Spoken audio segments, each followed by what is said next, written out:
우리가 이렇게 살아서 특별히 예배 가운데 하나님 우리 살아 있습니다.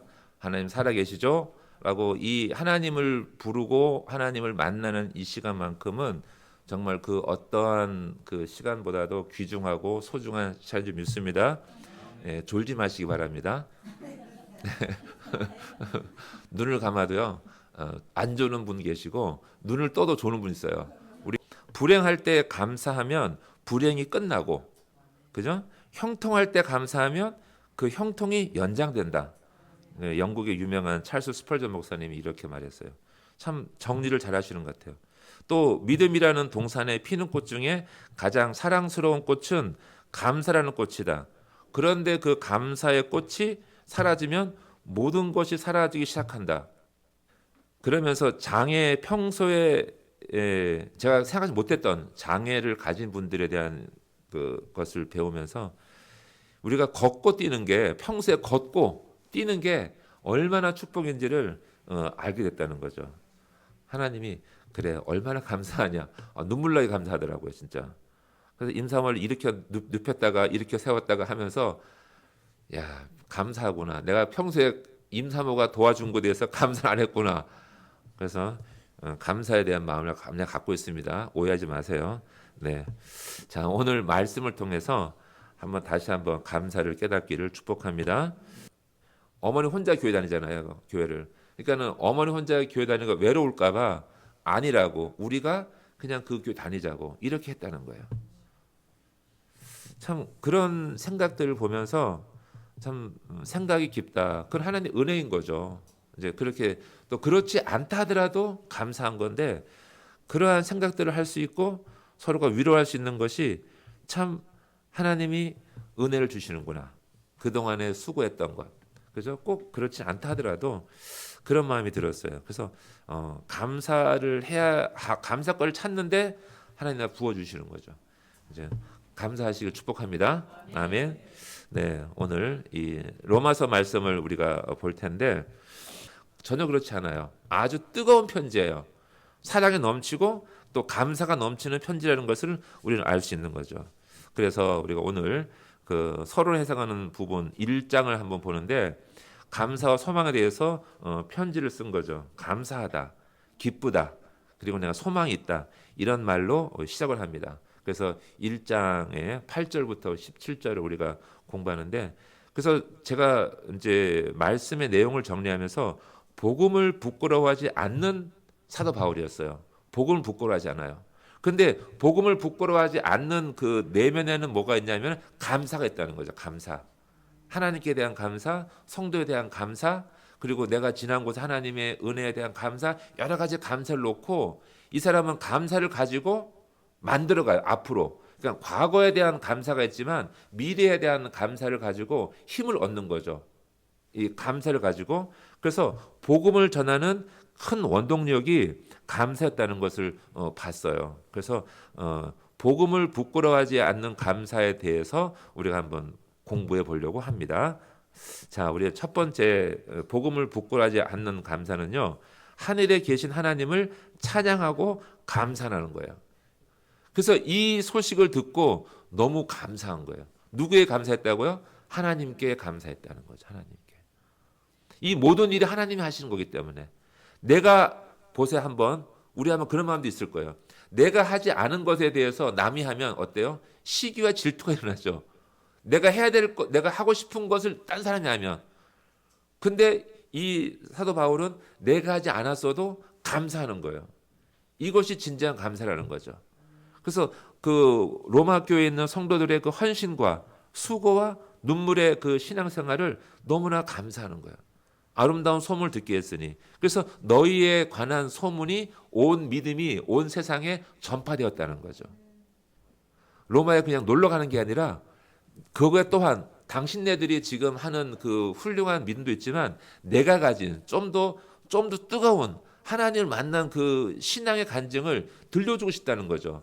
그리고 당신들에게보다도 로마 전체 사람들, 아직 예수를 믿지 않은 사람들에게 복음을 전할 수 있는 소망이 생기는 거예요. 아, 로마도 갈 수 있겠구나. 오랜 시간 동안 기도하던 사도 바울이 로마 교회 형제들을 드디어 상봉합니다. 어떻게 상봉하는지 아십니까? 사도행전 28장 15절 말씀이 있어요. 그곳 형제들이 우리 소식을 듣고 아비오 광장과 트레이스 탈레네까지 맞으러 오니 바울이 그들을 보고 하나님께 감사하고 담대한 마음을 얻으니라. 아멘. 지금 사도 바울이 로마에 어떻게 가죠? 다 아시죠? 죄수의 몸으로 이제 끌려가는 거죠. 황제에게 재판 받으러. 이제 그 과정인 거죠. 그런데 실제로 로마 교회 성도들이 다 그 사건을 알잖아요. 소식이 전해지니까. 그래서 28장 15절에 보면 그곳 형제들이, 로마에 있던 형제들이 우리 소식을 듣고 아비오 광장과 트레이스 타베르네까지 맞으러 왔다는 거예요. 더 큰 담대한 마음을 얻었다는 거예요. 어떻게 얻었어요? 아비오 광장까지 나온 성도들을 보고. 여기 아비오 광장이라는 것이 어디냐 하면 지금 그 로마 도시, 로마에서부터 70km 거리에 있는 중부지방이에요. 밑에. 지금 사도 바울은 지금 한국에 내려가지고 걸어 올라가고 로마에서부터 70km를 내려와서 만나는 지점이 아비오 광장이었던 거예요. 그 당시엔 어떻게 걸어갔을 거 아니에요. 가난한 성도들이었는데. 그 먼 거리를 위험한 곳까지 내려와서 누굴 맞이해요? 사도 바울을 맞이한 거예요. 이런 마음들이 그 눈물 나는 거리, 죽을 뻔했잖아요. 사도 바울은 로마를 갈 때 죽을 뻔한 거리를 그 많은 여행길을 가다가 사랑하는 성도들, 보고 싶은 성도들을 중간에서 딱 만나니까 마음이 어떻겠어요? 하나님께 감사하는 거죠. 그랬을 때 하나님은 그들을 만나게 하신다는 거죠. 감사하게 하는 거예요. 성도 여러분, 복음으로 인해서 감사하는 성도는요, 처음 만나는 사이라도 피를 나눈 형제와 같이 감사하다는 거죠. 거의 뭐 이상가족 만난 거 아니에요? 그죠? 늘 기다리고 보고 싶었던 성도와 또 그 사역자와 그 목사를 만나는 거예요. 그러니까 이 감동이 아무리 위험한 지역이라도 감사하는 거죠. 내려와서 만나는 거죠. 축복하는 형제 자매가 될 줄로 믿습니다. 우리도요, 이제부터 매주 만나지만 이상가족 만나듯이 감동하세요. 사도 바울은 편지를 쓸 때 간절한 마음이 생기는, 이제 소망이 생기는 거죠. 보고 싶다. 만나고 싶다. 너희에게로 나갈 좋은 길 얻기를 구하노라. 딱 이제 그 마음이 생기니까 기도하는 거죠. 어떻게 갈까? 어떻게 좋은 길을 찾아갈까? 근데 지금은 갈 수가 없어요. 길이 열리지가 않아요. 그 먼 거리를. 그래서 편지를 쓸 때 어떻게 하든지 하나님의 뜻 안에서 너희에게 나갈 것이다. 그걸 지금 기도하고 있다, 구하고 있다고 말하는 거예요. 할렐루야.